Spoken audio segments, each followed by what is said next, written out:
नमस्कार, बहुत स्वागत व्यूअर्स आप सभी का। आप देख रहे हैं आपका प्रोग्राम कॉफी पर कुरुक्षेत्र। मैं हूं सौरभ शर्मा। रोज की तरीके से आपके साथ बातें बिल्कुल खुलकर करते हैं और होनी भी ऐसी ही चाहिए। आज का एपिसोड आपको जरूर देखना चाहिए और मुझे यकीन है कि आज का एपिसोड हो सकता है आप लोग 2 बार भी देखेंगे। आज आपको ऐसे शख्सियत से मिलवाने जा रहे हैं और उनके जरिए हम एक प्रदेश की पूरी राजनीति को, राष्ट्र की, देश की राजनीति को ये अपनी नज़र से कैसे देखते हैं उसको हम लोग समझने की कोशिश करेंगे। खुद ये कहते हैं 18 साल राजनीति की, 16 साल जेल में रहा, मुझे कौन सिखाएगा। 2 बार के सांसद हैं, 1 बार के विधायक हैं, पत्नी सांसद हैं, बेटा विधायक है। बहुत राजनीति देखी है, लेकिन इनके नाम के साथ एक और रिकॉर्ड जुड़ा हुआ है। देश के पहले ऐसे नेता हुए जो संवैधानिक पद पर रहे, जिनको एक सरकारी अफसर की हत्या के जुर्म में दोषी पाया गया। इनको मृत्युदंड की सजा हुई जो बाद में उम्र कैद में तब्दील कर दी गई। और पिछले साल जब इनकी रिहाई हुई तो वो भी विवादों में रही, उसकी भी हम लोग बात करेंगे। हमारे साथ इस वक्त मौजूद हैं आनंद मोहन जी। बहुत स्वागत आनंद मोहन जी, आप स्टूडियो में आए हमारे। प्रदीप सिंह जी रोज की तरह हमारे साथ हैं। सर बहुत स्वागत आपका। अनंत विजय जी कभी कभी आते हैं, जब आते हैं बड़ा मजा आता है। अनंत जी बहुत स्वागत आपका भी। तो आज तो टाइम कम पड़ेगा मुझे लगता है, बिल्कुल हमें कम पड़ना चाहिए। आपको कैसे पुकारें, मतलब आपको किस नाम से ज़्यादा जनता जानती है? आप खुद को क्रांतिकारी कहते हैं, लोग आपको क्रिमिनल कहते हैं, आपको माफिया भी कहा जाता है, आपको रॉबिन हुड भी कहा जाता है, आपको राजपूतों का नेता भी कहा जाता है, आपको बाहुबली भी कहा जाता है। कौन सा नाम सटीक बैठता है? फायर ब्रांड लीडर भी छूट गया। फायर ब्रांड लीडर भी। आप खुद को क्या मानते हैं? मैं आनंद मोहन हूँ, बस। खूबी क्या है, पहचान क्या है आनंद मोहन? पहचान सच को बेबाकी से बोल देना। पहले आप सिंह भी लगाते थे, नाम क्या आ गया? आनंद मोहन ठाकुर, आनंद मोहन ठाकुर सिंह भी लिखते थे, सिंह भी हटा लिखते दिया थे। उसको आपने फिर? जयप्रकाश जी ने एक नारा दिया था, जात पात के मिटे निशान, मानव मानव एक समान, 74 आंदोलन में। और तब मैंने नहीं, बल्कि आप ये कहिए कि लालू प्रसाद यादव लिखते थे, वो लालू प्रसाद हो गए थे। नीतीश कुमार सिंह लिखते थे, नीतीश जी नीतीश कुमार हो गए। शिवानंद तिवारी लिखते थे, वो सिर्फ शिवानंद रह गए थे। मैं ठाकुर आनंद मोहन सिंह लिखता था, मैं आनंद मोहन रह गया। मैं आज तक हूँ, बाकी लोग फिर से, कुछ लोग लौटे अपने टाइटल के साथ। आप कहाँ जेपी आंदोलन से निकले हुए व्यक्ति, उस वक्त उस दौर में आप जेल गए और जेपी के शिष्य और आप जिनके नाम ले रहे हैं वो सब वहीं से निकले हुए हैं, नीतीश जी, लालू प्रसाद जी, वो आज बड़े बड़े नेता हो गए। आप क्राइम की दुनिया में चले गए। आप एक उदाहरण दीजिए जिसको क्राइम की कसौटी पर तौला जाए। रंगदारी, रेप, फिरौती, नरसंहार, क्राइम किसको कहते हैं? हत्या। हत्या। हत्या, अब एक बात मैं बताऊं, अगर हत्या, मेरे मामले में जो हत्या कहा गया, मैं खम ठोक के कहता हूं, अगर आनंद मोहन अपराधी होते, हत्यारे होते, तो मैं जिंदा लौट के नहीं आता। अब आप एक बात बताएं, जब केस पर आइए तो केस के हम भी चाहेंगे इसकी पूरी कहानी लोगों तक। एक बार बता दूं व्यूअर्स के लिए, पता चले हम क्या कर रहे हैं। 90 के दशक में आनंद मोहन जी का नाम जो था वो बिहार में उसकी तूती बोला करती थी और इनके एक सहयोगी थे छोटन शुक्ला। हमारे सहयोगी नहीं थे। अब लेकिन आप, उनकी हत्या हुई तो मातमपुरसी में गए। मातमपुरसी में गए हुए थे। जरूर। मुजफ्फरपुर में जरूर। सड़क पर, हाईवे पर प्रदर्शन हो रहा था। गोपालगंज के डीएम जी कृष्णैया, युवा आईएएस अफसर, वो गुजर रहे थे।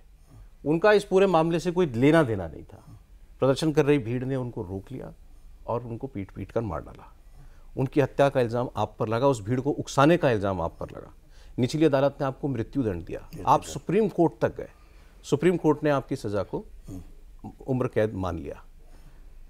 आप कह रहे हैं कि मैंने पूछा क्राइम, तो आपने कहा कौन सा क्राइम? आप एक बात बताइए ना, जिस मुकदमे का जिक्र आप कर रहे हैं, 4:15 पर आनंद मोहन को भड़काऊ भाषण देते हुए एफआईआर होता है। वही कारण बताया जाता है डीएम जी कृष्णैया की मौत का। 4:28 पर मैं गिरफ्तार किया जाता हूं 62 किलोमीटर दूर हाजीपुर। ऑन रिकॉर्ड सारी बातें हैं, अगर तह में जाना चाहिए तो जाइए। और वहां गिरफ्तार कौन करता है? एक एसपी, एक कलेक्टर। वहां मुकदमा कौन करता है? मुजफ्फरपुर में एक एसडीओ और एक डीएसपी। झूठा कौन है? 12.5 मिनट में मैं आपसे पूछना चाहता हूं, ऐसी कौन सी सवारी है जो 62 किलोमीटर का सफर तय कर ले? सुप्रीम कोर्ट और उस समय सुनिए, दूसरी बात, कौन है प्रत्यक्ष गवाह? प्रत्यक्ष गवाह है ड्राइवर और बॉडीगार्ड। और दोनों ने भरी अदालत में कहा आनंद मोहन जी को जानता हूं। कैसे जानते हैं? अखबारों में देखे हैं, टीवी पर देखे हैं, भाषण करते गोपालगंज में देखे हैं, हेलीकॉप्टर से आए थे पति पत्नी, यही दोनों हैं। मुझे लगा कि जब सरकार के खिलाफ सारा कुछ है तो गवाह भी मेरे खिलाफ होगा, लेकिन उसने साहस दिखाया और कहा कि आनंद मोहन जी और लवली आनंद दूर दूर तक नहीं थे। प्रत्यक्षदर्शी कौन थे? तो फिर भी सुप्रीम कोर्ट ने मान लिया। आप मेरी बात सुन लीजिए, बोलिए, मेरी बात सुन लीजिए। जब छेड़े हैं तो बात सुनिए। बिल्कुल, मैं भी चाहता हूं कि देश इस बात को जाने। अब वो कहता है कि ये नहीं थे दूर दूर तक। कौन थे? 115 सशस्त्र पुलिस बल थे, 2 DSP, 2 SDO, 2 inspector, 5 sub inspector, 115 सशस्त्र जवान। कायदे से उनको जेल भेजना चाहिए। क्या 115 सशस्त्र बल ये गोलियां गिन रहे थे जब डीएम मारे जा रहे थे? और अगर 3 गोली किसी व्यक्ति के सर पर मारा जाएगा, कोर्ट में चिकित्सक अपने बयान में कहता है, हमारे वकील ने कहा कि 3 दिन जिंदा रहा होगा। कहा कि नहीं, 3 घंटा नहीं, 3 मिनट नहीं, कहा 3 सेकंड भी जिंदा नहीं रह सकता। तब एनएमसीएच में 1 घंटा 47 मिनट किसका इलाज चला? हमारे मामले में मारने वाले छूट गए, सारे लोग छूट गए। नहीं, मेरा एक प्रश्न है। जितनी बात आप कही हम मान लेते हैं कि सब सही है, इसको ठीक है, तो इसका मतलब है कि आपके खिलाफ कोई बड़ी साजिश हुई। इसमें क्या किसने साजिश? मेरी लोकप्रियता ही मेरा दुश्मन है। जिसने साजिश की वह साजिश के शिकार है। कौन? नाम लीजिए। जंगल राज के जनक तो साजिश लालू के यादव। शिकार तो नहीं है वो तो अपने कृत्य के शिकार हैं, ठीक है। साजिश के तो नहीं है। दूसरे के खिलाफ बुनिएगा हाँ, जाल तो भोगना पड़ेगा तो ना। लालू यादव से आपकी ऐसी क्या दुश्मनी थी कि वो आपको हत्याकांड में फंसा? जग जाहिर है, आप सब जानते हैं। 90 के दशक का जिक्र किए हैं तो आप हमसे बेहतर जानते हैं। मैं सब जानना चाह रहा हूँ, दर्शकों के लिए जानना चाह रहा हूँ उस वो दौर क्या था और आप और लालू यादव कैसे बैरी हुए? उनकी कार्यशैली के खिलाफ आनंद मोहन थे, अकेले थे।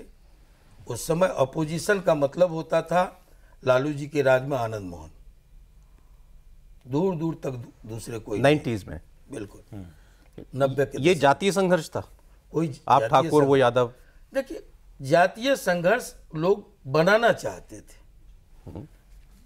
इसको मोड़ देना चाहते थे। ये जातीय संघर्ष नहीं था, एक व्यवस्था जिसने कहा कि जो आरक्षण की मांग करेगा उस पर बुलडोजर चला देंगे, चटनी बना देंगे। तो हमने कहा था जो आरक्षण के बहाने मधेपुरा में अबलाओं की इज्जत लूटी गई, खेत खलिहान लहूलुहान हुए, सरेआम लड़कियों को बाजार में जुलूस के शक्ल में नचाया गया, ये जनेऊ तोड़े गए, काटे गए जाति पूछ करके। टीका, ये जो सिंहेश्वर स्थान वहाँ का देवघर के बाद सबसे ज्यादा आरक्षण आंदोलन में टीके मिटाए गए, कोई आरक्षण का आंदोलन नहीं था। ये सब था अपनी दबंगई स्थापित करने का सरकार के दम पर। और वहीं पर आनंद मोहन अकेले खड़ा हुआ था, बहुत छोटी ताकत से, बड़ी साहस से खड़ा हुआ था। ये साहस हमको स्वतंत्रता सेनानी परिवार में पैदा होने के कारण विरासत में मिली।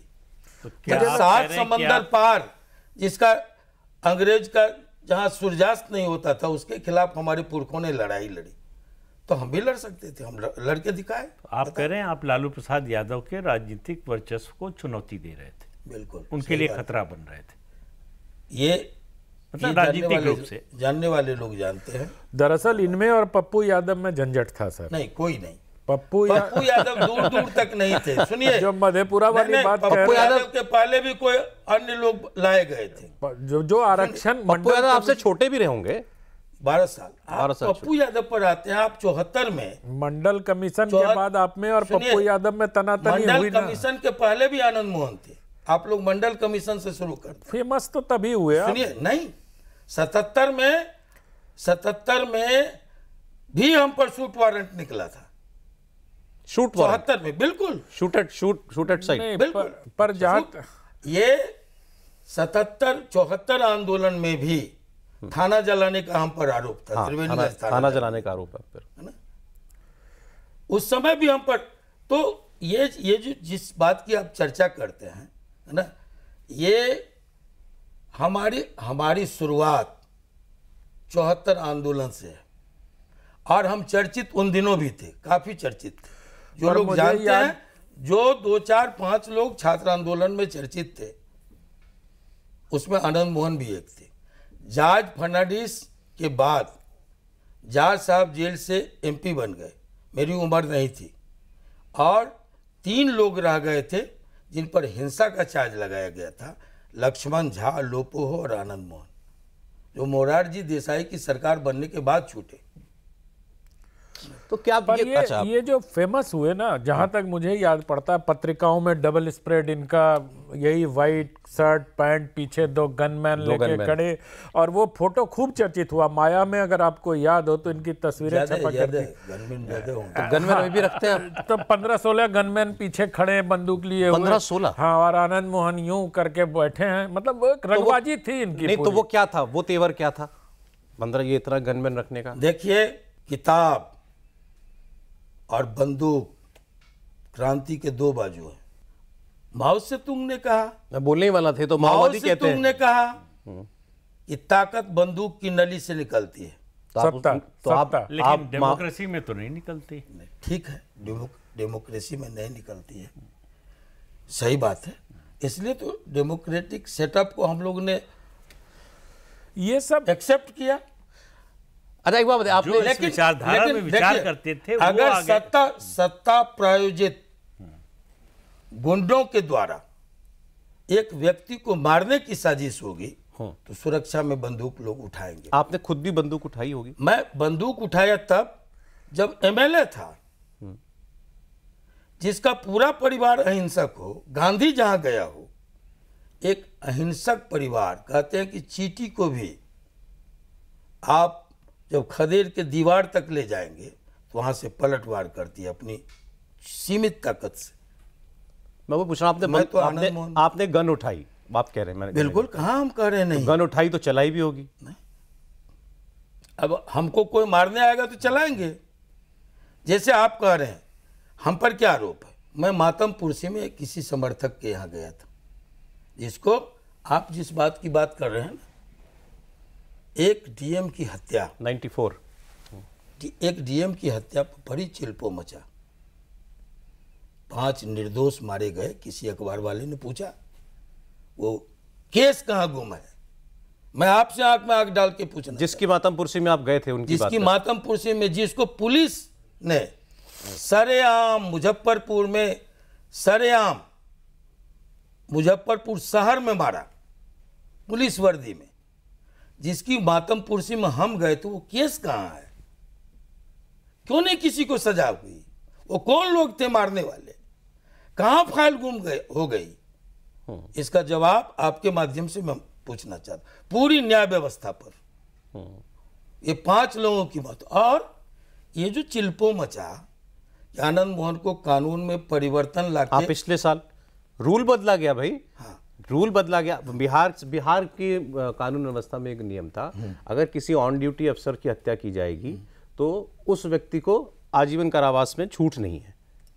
आजीवन कारावास, परिहार नहीं मिलेगा, वही पार्डन नहीं मिलेगा, 20 साल उसको काटना पड़ेगा। हाँ। यहाँ भी भ्रम है नहीं तो वो कानून हटा दिया गया। अब सुनिए, अब सुप्रीम कोर्ट क्या कहती है, क्या कहता है, माननीय सुप्रीम कोर्ट का कहना है उस केस की, मेरे केस के मामले में, ये रेयरेस्ट ऑफ रेयर नहीं है जिसके चलते किसी को फांसी की सजा हो। वो कहते हैं ये प्रायोजित नहीं है, महज एक संजोग है। अब जजमेंट की कॉपी आपको भेज देंगे। वो कहता ऑन ड्यूटी नहीं, ऑन वे हत्या हुई है। ऑन ड्यूटी कहाँ होते? वो गोपालगंज में होते, अपने दफ्तर में होते। मारे कहाँ गए हैं? मुजफ्फरपुर। और एक बात, एक रहस्य की बात, गोपालगंज ये पटना है, ये हाजीपुर है, ये छपरा और गोपालगंज है। ये पटना है, ये हाजीपुर है, इधर मुजफ्फरपुर है। एक व्यक्ति जो गोपालगंज चलता है मुजफ्फरपुर कैसे चला जाता है? जिस दिन 5 व्यक्ति की हत्या से जो आंदोलित मुजफ्फरपुर था, उसमें वहां का डीएम और एसपी भी शहर में निकलने का साहस नहीं किया था। तब एक गोपालगंज का डीएम मुजफ्फरपुर कैसे पहुंचा, किसके कहे पर पहुंचा, आज तक ये रहस्य है। तो आप ये भी आप कह रहे हैं कि इनको भी साजिशन वहां भेजा गया था? जो भी हो, साजिशन नहीं है तो क्यों नहीं जांच हुई? आज आपकी पत्नी जेडीयू से सांसद हैं, अब बेटे भी इसी तरफ आ गए हैं आपके, वो जो विधायक हैं। अच्छा, एक बार आए तब जब ठाकुर का कुआं आया, ठाकुर का कुआं आ गया। अब ठाकुर का कुआं कब आया? वुमेन्स रिजर्वेशन बिल पर, महिला आरक्षण बिल पर पार्लियामेंट में बहस हो रही थी। जेडीयू के सांसद हैं राज्यसभा के मनोज झा, आरजेडी के, माफ कीजिएगा, उन्होंने कविता पढ़ दी ठाकुर का कुआं। ठाकुर का कुआं बहुत प्रसिद्ध कविता है जिसमें हमारे देश की जातिवाद की कड़वी सच्चाई जो है कवि महोदय ने उसमें पिए कि चूल्हा मिट्टी खेत ठाकुर का, इस तरीके से पूरा उसमें गद्य है वो दिया हुआ है। और ये उन्होंने पढ़ा तो आप नाराज हो गए, आपके बेटे नाराज हो गए, और आपने यहाँ तक कह दिया कि मैं वहाँ होता तो मनोज झा की जवान खींच करके आसन पर उछाल देता। बड़ी हल्ला हुआ। सुनिए, जब इतना कह दूं कि अभी आप कह रहे थे कि मैंने ठाकुर और सिंह दोनों नाम से हटा दिया है। बिल्कुल। और ठाकुर का कुआं कविता पे आप इतने नाराज हो गए? क्यों नहीं नाराज होंगे? ये देश लोकतांत्रिक देश है। ये संविधान किसी धर्म, किसी जाति को अपने आचरण से ठेस पहुंचाने की इजाजत नहीं देता है। आप उसकी शपथ लेते हैं और शपथ लेने के बाद आप वहां जाते हैं। ये वाल्मीकि की कविता है। मैं भी साहित्यकार हूं, मैं जानता हूं संदर्भ क्या था। संदर्भ अगर जातीय विसंगति थी तो वाल्मीकि की एक और कविता है, मेरे मुंह से मत कहवाइए, मेरे मुंह से मत कहवाइए, जिसमें उन्होंने कोक पर हमला किया है कि एक ही कोक से पैदा हुए, एक ही जनेंद्री से पैदा हुए, तुम बामन और हम दलित कैसे। मैंने कहा साहित्यकार होने के नाते न मुझे संदर्भ समझाने की जरूरत है और न उसके कहने का जो लहजा था, एक प्रायोजित चाल थी। पर मुझे आनंद मोहन जी एक बात बताइए कि अगर कोई ऐसी गलत कविता पढ़ देगा तो आप क्या कहेंगे कि जवान खींच लेंगे हम? आप हैं कौन? ये मुहावरा है। नहीं, आपने कहा जवान खींच के आसन उछाल देना, हाँ। राख से जुबान खींचना। अगर वो प्रतीकात्मक कविता थी मनोज झा की और वो पैबंद लगा रहे थे रेशम के, उसमें मार्किन का पैबंद दे रहे थे, तो वो प्रतीकात्मक कविता थी। ये प्रतीकात्मक शब्द थे। पर देश को तो यही लगा ना कि आनंद मोहन, देश को जो लगे, आनंद मोहन अपने आपके सवाल पर के हिसाब से, आपके सवाल पर जिस समय मैं खुल के बोलूं, हाँ, ब्राह्मणों की इज्जत के सवाल पर, उसके असमत के सवाल पर, उसके लुटते खेत खलियान के सवाल पर आनंद मोहन जंगल राज से लोहा ले रहा था। मनोज झा हाफ पेंट पहन के, मैं नाम भी लेना नहीं चाहता, जंगल राज के वो प्रवक्ता हाफ पेंट पहन के सहरसा की गलियों में कंचा खेल रहा था।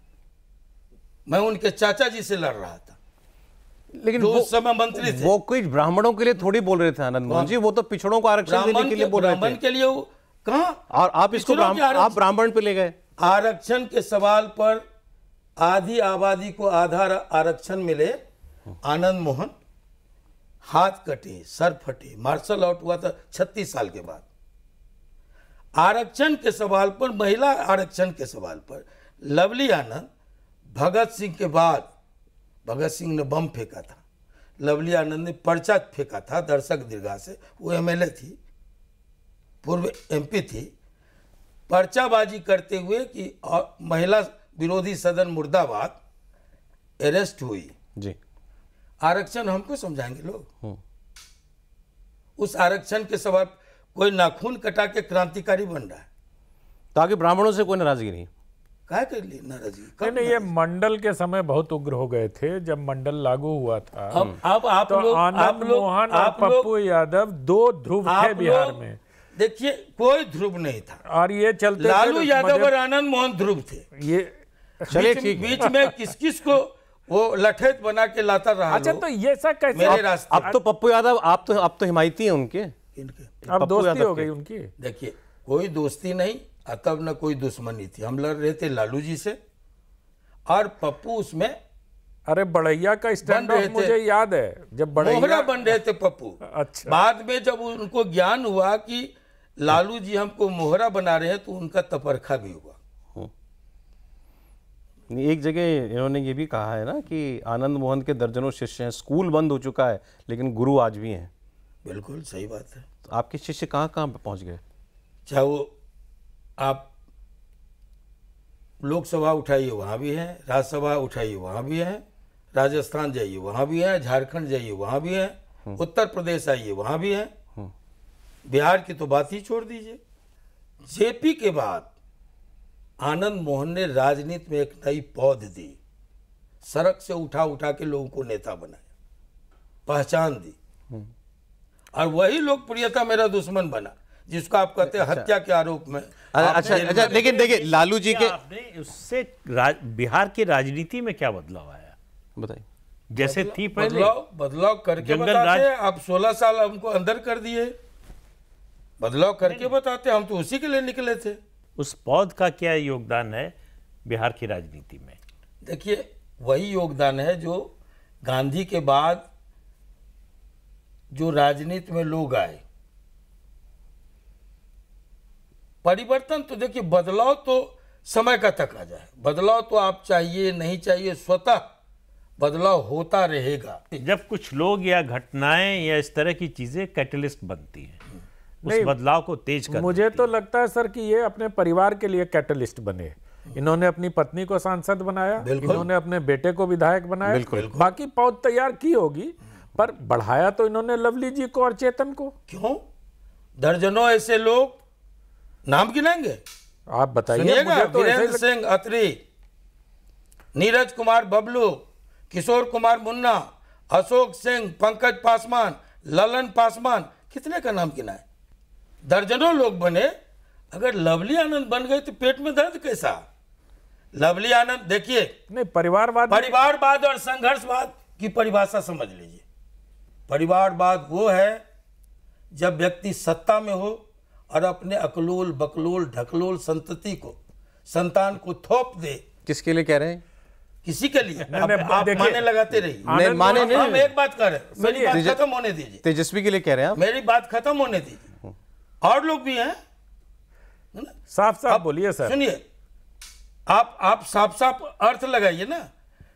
मैं जो कह रहा हूं उसको खत्म होने दीजिए। जी, जब ऐसे लोगों को, ऐसे संतति को सत्ता में रहते व्यक्ति थोप दे तो वो परिवारवाद है। लेकिन जिसकी विरासत हो लाठी, गोली, जेल, मौत, फांसी, जो व्यक्ति जेल में बंद हो, अपने दमखम पर अगर वो विरासत छीन लेता है, एमएलए बन जाता है, एमपी बन जाती है। अभी आपने कहा कि आप अर्थ लगाते हैं, अर्थ लगाने की जरूरत नहीं, उनका स्टेटमेंट है। अभी उन्होंने कहा कि कोई अपनी ऐसी संतति को, अनपढ़ संतति को या कम पढ़ी संतति को अकलोल बकलोल ढकलोल। आपने लालू जी से कहा तुम्हारा तो 9वीं फेल है, मेरा सिम्बाइसिस पास है, मेरा लड़का, बताओ कौन अकलोल बकलोल है? तो आप सीधे तेजस्वी यादव वो कह रहे हैं ना 9वीं फेल। जब कोई बोलेगा तो उसको जवाब मिलेगा। वेल, हम बॉयज से पास आउट है, सिम्बाइसिस पुणे से पढ़ा है, डिग्री हासिल किया, और साधारण नहीं, उसमें भी। तो अब वो लोग कहेगा कि बेवकूफ है, मूर्ख है, क्या बोला लोग। अगर किसी सवाल पर एक दल के सांसद और एक दल के विधायक में मतभेद हो तो नेता क्या करेंगे?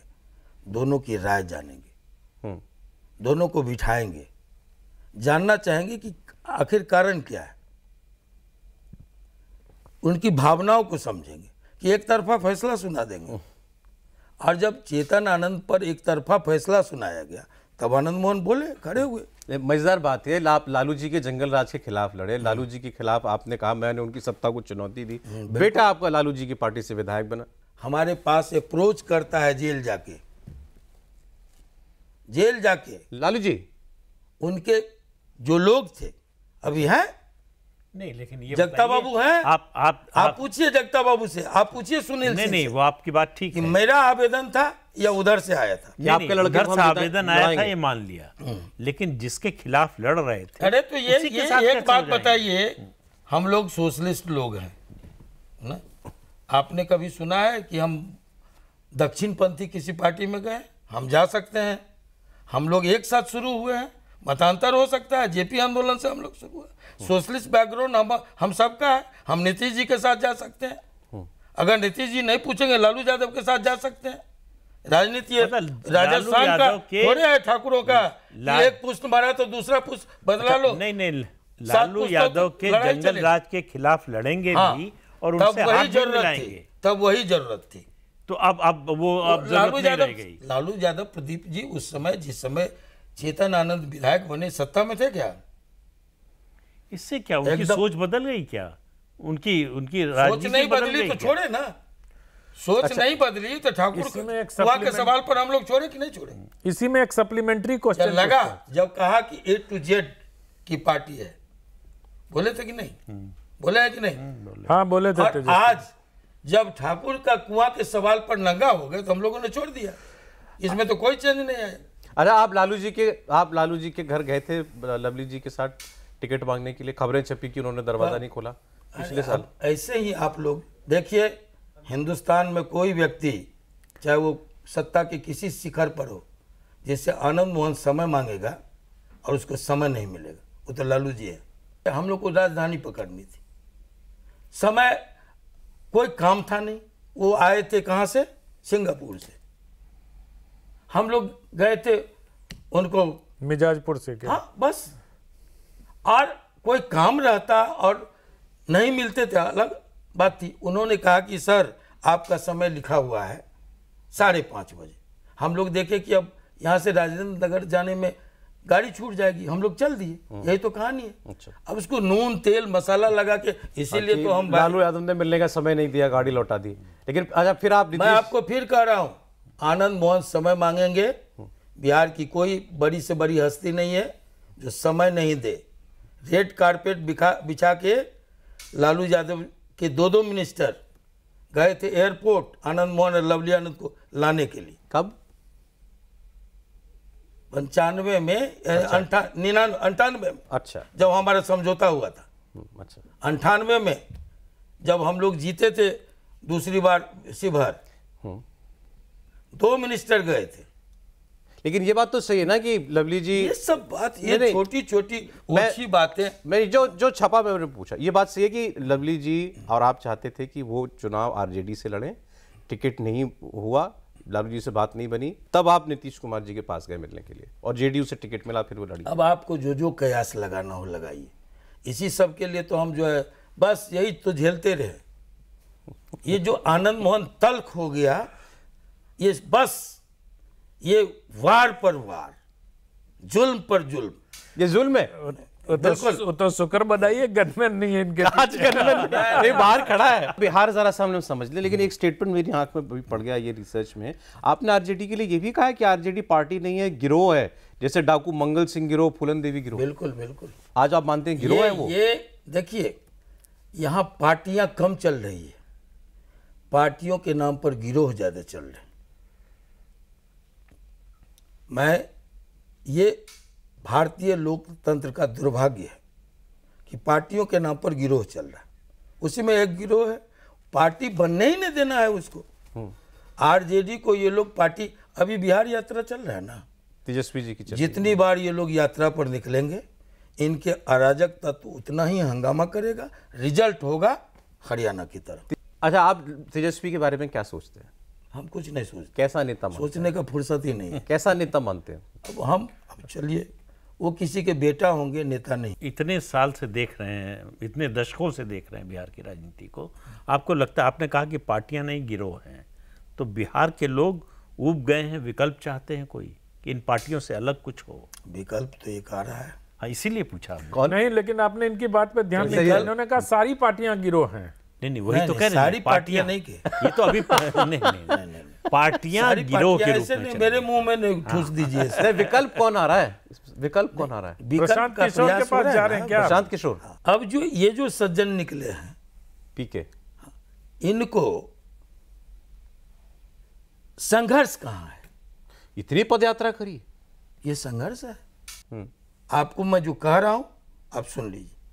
कई वर्षों तक एक दूसरे के विकल्प यही है, महागठबंधन या फिर एनडीए। ये तो इतने सालों से चल रहा है, वही अभी चलना है। एक बात मैं पूछना चाहता हूं, आप तमाम दलों में घूम आए बिहार के, एक दल बचा हुआ है, क्या उधर भी जाने का इरादा है आपका? बीजेपी।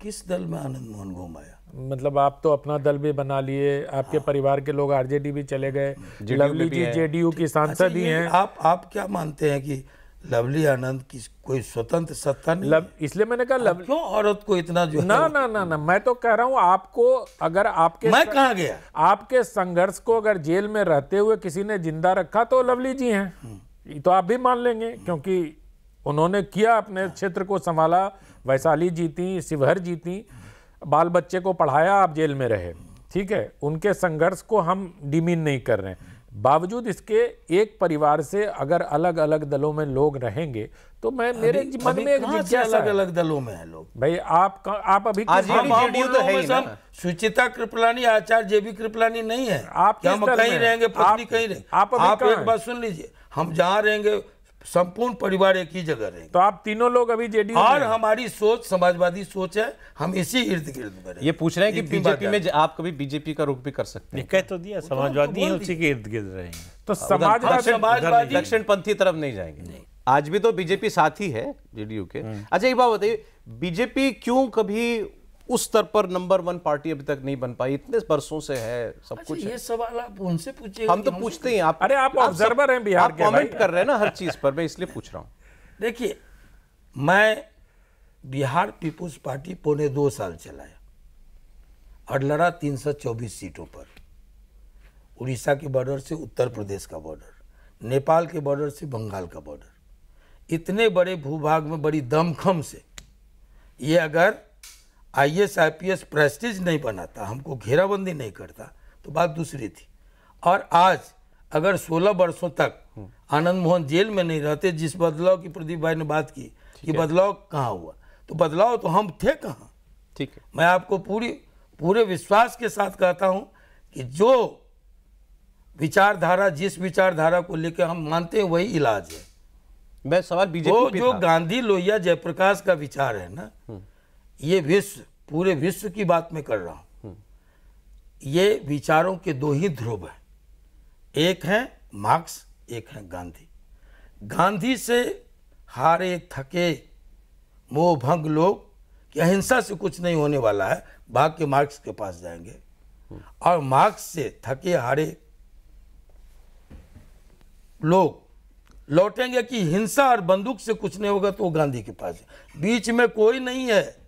ये अभी ये वर्षों वर्ष तक चलेगा। बीजेपी कह रहे हैं वर्षों वर्ष तक नहीं है, वो 10 साल से केंद्र में सत्ता में। चलिए, वो अलग बात है, ठीक, वो टाइम फैक्टर है, वो सब रहेंगे। वो इसकी बात मैं पर्टिकुलर किसी पार्टी पर नहीं कहता, मैं विश्व की बात कर रहा हूं। एक सवाल आनंद मोहन जी मेरे मन में क्लोज भी करेंगे, एक आखिरी सवाल मेरे मन में है कि 90 के दशक में जब आप लड़ाई लड़ रहे थे जंगल राज के खिलाफ, तो बिहार में बड़े बड़े बाहुबली होते थे, क्योंकि आज बाहुबली चल रहा है कहीं राजनीति में। बिहार के बाहुबली कामेश्वर सिंह से लेके छोट शुक्ला से लेके अशोक सम्राट से लेके आनंद मोहन से लेके जो भी थे सब लोग, शहाबुद्दीन थे, पप्पू यादव हर थे। आरोप झेलने के लिए तैयार नहीं नहीं, ये आरोप नहीं है सर। हम एक जो परसेप्शन है, चलिए मैं मानता हूं कि आज आपके मुंह से गांधी, जयप्रकाश लोहिया ये सब सुनते नहीं, लोगों नहीं, की धारणा आप नहीं बदलेगी जानते थोड़ी। हैं। माओ तक पहुंच गए। माओ तक सुनिए पहुंच गए। सुनिए, आप हमारे आर्टिकल को, मैं फिर कह रहा हूं, आप लोग कब से पत्रकारिता में हैं मैं नहीं जानता। मैं 17 साल से पत्रकारिता में था।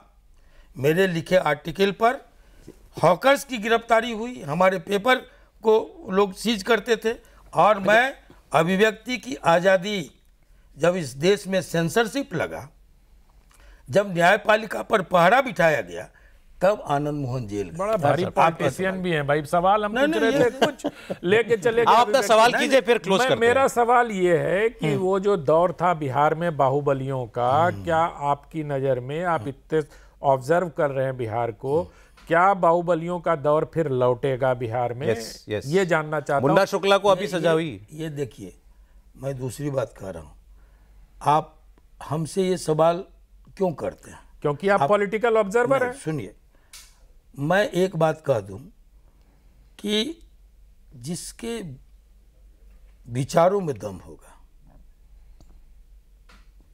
और जो संघर्ष जारी रखेगा वो लौटेगा, कोई नहीं रोक सकता।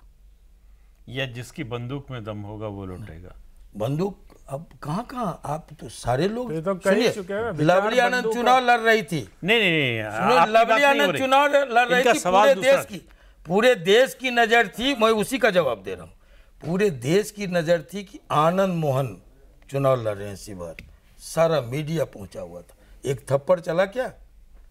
बंदूक के बल पर ये वोट आप ट्रांसफर नहीं कर सकते। नहीं नहीं, वो पूछ रहे हैं कि ना। क्या आपने बंदूक कहा वाले बंदूक- लौटेंगे? आपकी बात नहीं हो रही, कह रहे हैं बंदूक अपने पर वाली मत लीजिए आप। संस्कृति क्या वाले आप- लौटेंगे। नहीं नहीं, हम एक बात कह रहे हैं, जो लोकतंत्र में बंदूक नहीं चल सकता, इसको स्वीकारने में किसी को चले आप ये तो मान रहे हैं कि ये अब सुनिए, लोकतंत्र नहीं, में बंदूक की कोई स्थान नहीं है। लेकिन अगर कोई सत्ता के दम पर बंदूक से किसी की आवाज दबाना चाहेगा, तो आनंद मोहन जैसे लोग फिर बंदूक आप फिर कानून के दायरे के बाहर जाएंगे। हैं? वो कानून बिल्कुल, जो कानून सत्ता की चेड़ी हो जाए, जो वर्दी सत्ता का गुलाम हो जाए, ईमान बेच दे, उसके खिलाफ तो उठना ही पड़ेगा। जरूरत पड़ेगी तो आज भी बंदूक उठा लेंगे। आज फिर मैं कह रहा हूं कि हमारे समर्थक मारे जाएंगे, आनंद मोहन फिर पहुंचेगा, चाहे फिर से फांसी की सजा क्यों नहीं हो जाए उस जुल्म के खिलाफ। हम क्या करने गए थे? मातम पुरसी में गए थे। अब वो दौर ना लौटे, बिहार की तकदीर बदले। हाँ बिल्कुल बिल्कुल, और बिहार कामना को कीजिए, अच्छा से अच्छा, बिल्कुल। अच्छे से अच्छा विकल्प मिले, इसकी हम लोग कामना करते हैं। अब बाकी देखिए, हर व्यक्ति अपने पीछे एक लेगेसी छोड़ के जाता है। अब आनंद मोहन की लेगेसी क्या है, ये तो केवल वक्त लिख सकता है। वक्त आने दे, बता देंगे तुझे आसमां, हम अभी से क्या बताएं क्या हमारे दिल में। अभी भी दिल में बाकी है।